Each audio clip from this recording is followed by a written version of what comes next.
The Bhagavad Gita is a vast ocean of living wisdom, thousands of years old, and yet still so vividly relevant to our life today, which is what makes this such a treasure.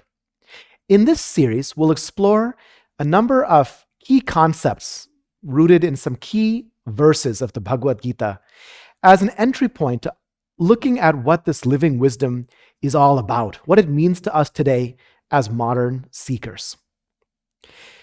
As many of you may already know, the context of the Bhagavad Gita is a great war, conflict between two branches of the same extended family, two sets of cousins.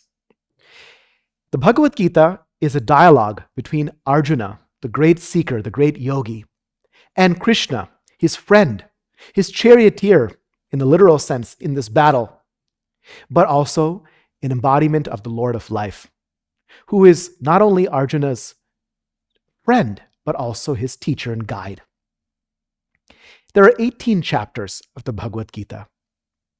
In the first chapter, it begins right in the middle of this conflict, and we see Arjuna, the seeker, the great warrior, finding himself in a profound state of despondency.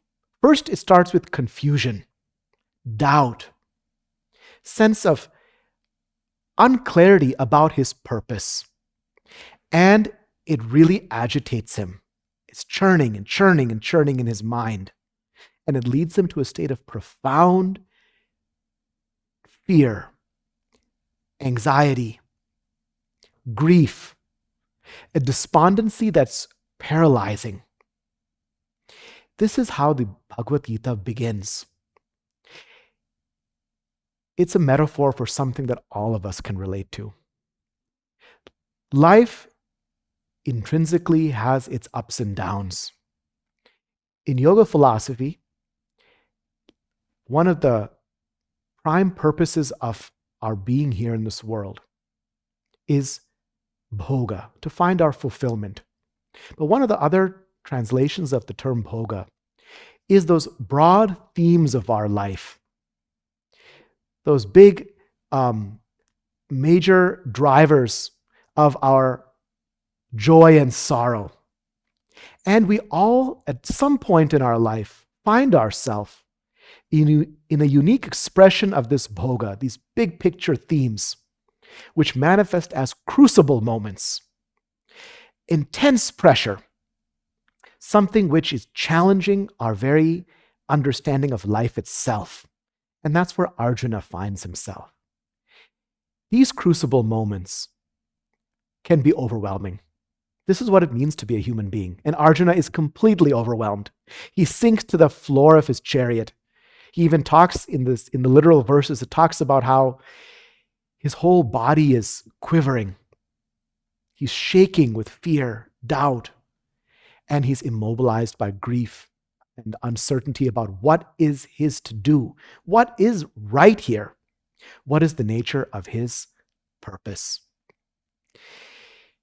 In these kind of crucible moments, we can either succumb to this paralysis, we can rage at life, we can drown in grief, or we can use these crucible moments to awaken the seeker within. That's how the Bhagavad Gita sees this opportunity, sees this experience of Arjuna. The seeker in us awakens in response to, of course, positive aspects of life where we're inspired.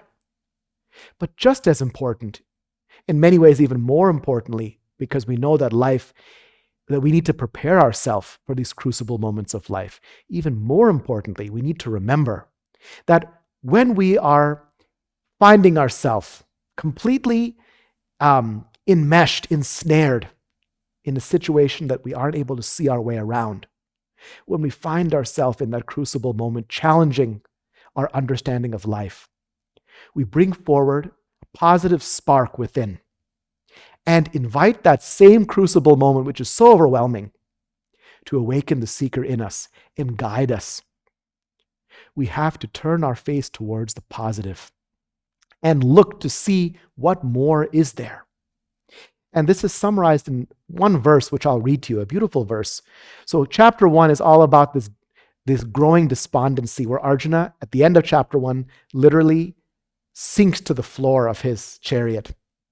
And he acknowledges that this is too much. I don't know what to do. Chapter 2 begins with a very brief question from Krishna, a smile about Arjuna.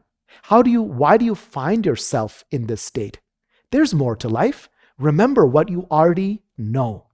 So that's the reminder that there is a knower in us. But we've forgotten where it is, especially in those crucible moments. So Arjuna begins to be open to the possibility that all hope might not be lost. And it expresses itself in a beautiful and simple verse. This is chapter 2, verse 7. And he says to Krishna, Arjuna says to Krishna, "My very being is afflicted by a piteous weakness of spirit. My thoughts on dharma, my purpose, are completely bewildered. I ask you, tell me what is definitely better for me. I am your student. Instruct me, for I have offered myself unto you."